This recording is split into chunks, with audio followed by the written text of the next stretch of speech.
நம்ம நிறைய மூலிகைகள்ல முக்கியமா எல்லாருக்குமே பிடிச்சது அப்படின்னு பார்த்தோம்னா, சித்த மருத்துவத்தை பொறுத்த வரைக்கும் இந்த நெல்லிக்காய் நிறைய மருந்துகள்ல முக்கியமா நம்ம சேர்க்கிறோம். அப்படி பார்க்கும்பொழுது பல நோய்களை குணப்படுத்தக்கூடிய எல்லோருக்குமே தெரிஞ்ச திரிஃபலா அப்படின்னு சொல்லக்கூடிய கடுக்காய், நெல்லிக்காய், தாண்டிக்காய் இது மூன்றும் சேர்ந்தது தான் திரிஃபலா அப்படின்னு சொல்லி. நெல்லிக்காயை நம்ம பயன்படுத்தி என்னென்ன பலன்கள் இருக்கு, நெல்லிக்காய் யாரெல்லாம் சாப்பிடலாம், சாப்பிடக்கூடாது,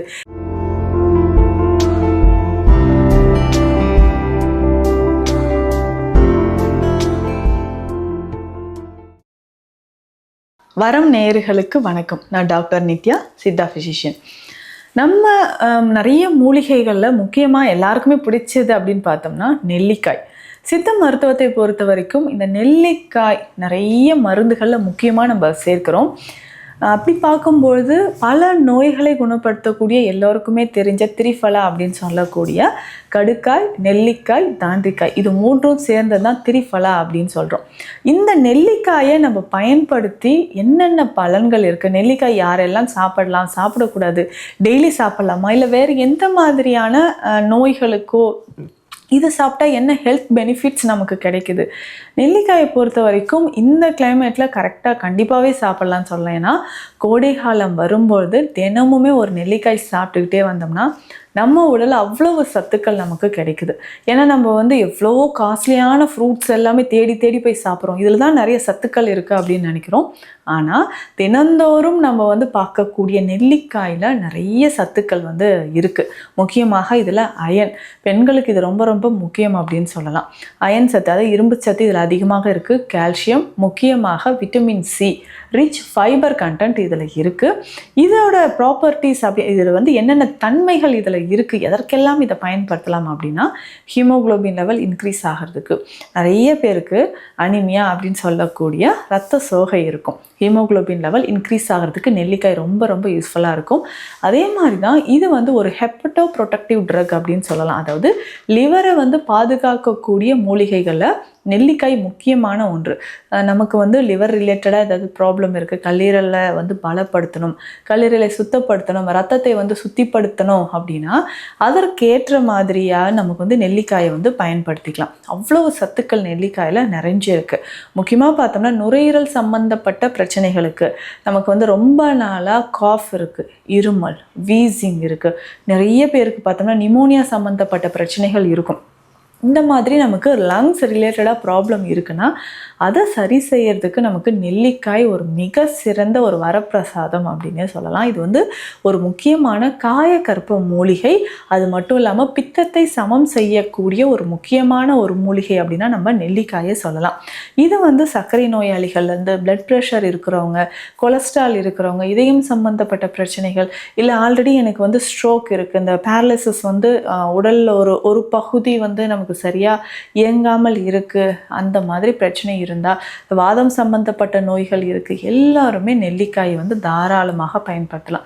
இதை டெய்லி நெல்லிக்காய், ஒரு முழு நெல்லிக்காயை நம்ம கடித்து சாப்பிட்டாலும் ஓகே, இல்லை சின்ன சின்ன பீசஸாக கட் பண்ணி கொஞ்சமாக நம்ம மிளகுத்தூள் சேர்த்தோ இல்லை சீரகத்தூள் சேர்த்தோ நம்ம சாப்பிட்டுட்டு வந்தாலும் உடலில் அதிகமான பலன் நமக்கு கிடைக்குது.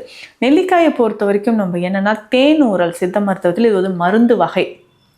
தேனூரல் அப்படின்னு சொல்கிறது ஒரு முக்கியமான மருந்து வகை. நிறைய மூலிகைகளை தேனோடு சேர்த்து தேனில் பதப்படுத்தி நம்ம சாப்பிடும்போது அதனோட பலன்கள் நமக்கு அதிகமாக கிடைக்குதுன்னு சொல்லலாம். ஸோ அந்த மாதிரி இருக்கும்பொழுது தான் நெல்லிக்காயில் நமக்கு தேனூரல் அப்படின்ற ஒரு மருந்து வகை இருக்குது. இந்த தேனூரலை நம்ம பயன்படுத்தும் போது நம்ம உடலில் நிறைய பலன்கள் நமக்கு கிடைக்குது. நெல்லிக்காயை நல்லா பதப்படுத்தி தேனோடு சேர்த்து சாப்பிடும்போது நிறைய நன்மைகள் கிடைக்கும். அது ஹீமோகுளோபின் லெவல் இன்க்ரீஸ் ஆகுது, லிவர் ப்ராப்ளம் சரியாகுது, கான்ஸ்டிபேஷன் மலச்சிக்கல் தொந்தரவு இருந்தாலும் நமக்கு சரியாகிறது இந்த நெல்லிக்காய் தேனூரல் மூலயமாக நம்ம அந்த பலனை நம்ம பெற முடியும். இதை தாண்டி பார்த்தோம்னா நிறைய பேருக்கு இருக்கக்கூடிய இந்த மலச்சிக்கல் தொந்தரவு, இதற்கு நம்ம திரிஃபலா சூரணமே பயன்படுத்தலாம். ஏன்னா திரிஃபலா சூரணத்தில் பார்த்தோம்னா அதிகமான துவர்ப்பு சுவை இருக்கிறதுனால மலச்சிக்கல் நமக்கு குறைய ஆரம்பிக்கும். சர்க்கரை நோயாளிகளும் திரிஃபலா சூரணத்தை பயன்படுத்தும் போது நம்ம பிளட் சுகர் லெவல் குறைய ஆரம்பிக்குது. ஸோ தினமும் இரவில் வந்து அதிகமான கான்ஸ்டிபேஷன், மலச்சிக்கல் தொந்தரவு இருக்குது, வயிறு சரியாமை பிரச்சனை இருக்குது அப்படின்னா இந்த திரிஃபலா சூரணத்தை நம்ம இரவு நேரத்தில் ஒரு 3-4 கிராம் அளவுக்கு எடுத்து வெந்நீரில் கலந்து இரவு நம்ம பயன்படுத்தணும். ஸோ இந்த மாதிரி பயன்படுத்தும் பொழுது மலச்சிக்கல் தொந்தரவு இல்லாமல் நமக்கு பாதுகாக்க முடியும்.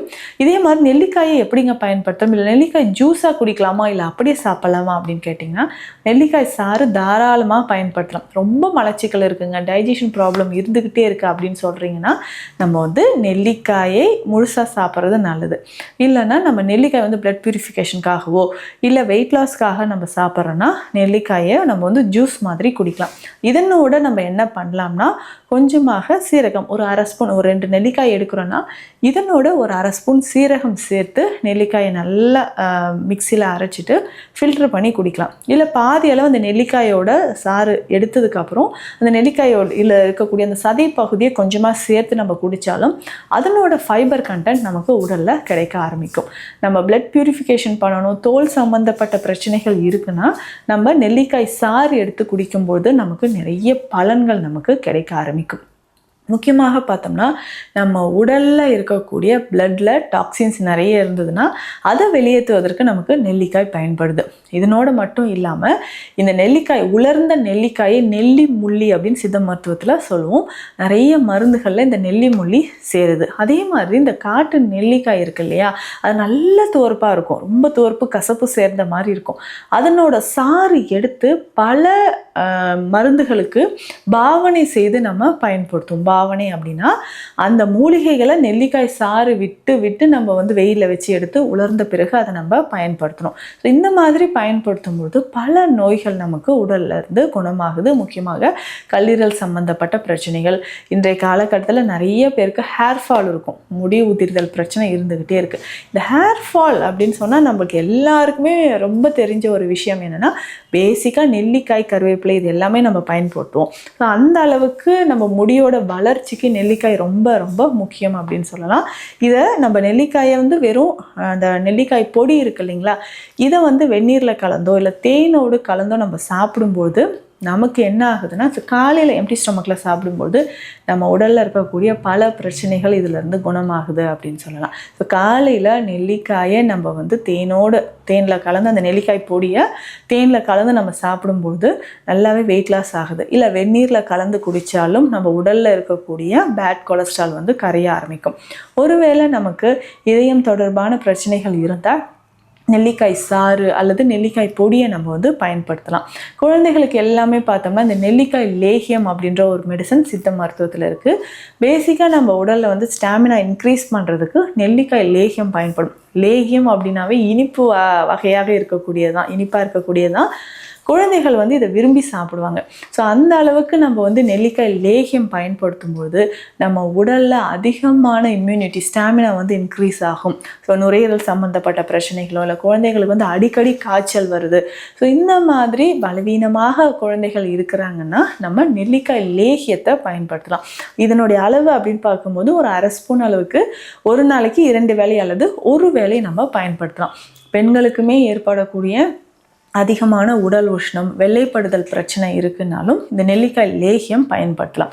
இதனோட நிறைய ஆண்களுக்கு பார்த்தோம்னா இந்த ஸ்பெர்ம் கவுண்ட் குறைவாக இருக்குது அப்படின்னா இதனோட சிலாசித்து பருப்பும் சேர்த்து சாப்பிடும்போது ஆண்களுக்கு விந்தணுக்களோட எண்ணிக்கை அதிகரிக்க ஆரம்பிக்கும். சிலாசித்து பருப்பும் வந்து ஒரு சின்னதாக ஒரு சின்ன பிஞ்ச் அளவுக்கு தான் எடுத்து ஒரு 5 கிராம் அளவுக்கு நெல்லிக்காய் லேகியம் இதனோடு சேர்த்து அந்த சிலாசித்து பருப்பும் நம்ம சாப்பிடணும். ஸோ இந்த மாதிரி தொடர்ந்து ஆண்கள் சாப்பிடும்போது உடலில் நிறைய மாற்றங்கள், அது மட்டும் இல்லாமல் கால்சியம் தொடர்பான பிரச்சனைகள் இருக்குது, போன் டென்சிட்டி குறையுது அப்படின்னா அதற்குமே இந்த நெல்லிக்காயை நம்ம பயன்படுத்தலாம். பெண்களுமே நான் சொன்ன மாதிரி நெல்லிக்காய் லேகியத்துக்கு உள்ள நம்ம வந்து இந்த சிலாசித்து பருப்பும் வைத்து சாப்பிடும்போது உடலில் நிறைய மாற்றங்கள், முக்கியமாக இந்த மெனோபாஸ் டைமில் பெண்களுக்கு வரக்கூடிய muscle cramps, calcium deficiency, vitamin D குறைபாடு, இது எல்லாமே சரி செய்கிறதுக்கு நமக்கு நெல்லிக்காய் லேகியம் பயன்படுது. ஸோ தொடர்ந்து நெல்லிக்காயை வந்து சித்த மருத்துவத்தில் பல ரூபங்களில் பயன்படுத்திட்டு இருக்கிறோம். ஸோ நான் சொன்ன மாதிரி இந்த எளிய குறிப்புகள், சித்த மருத்துவ குறிப்புகளை ஃபாலோ பண்ணாலும் நம்ம உடல்லேருந்து இயற்கையாகவே பல நோய்கள் குணமாகும் சொல்லலாம்.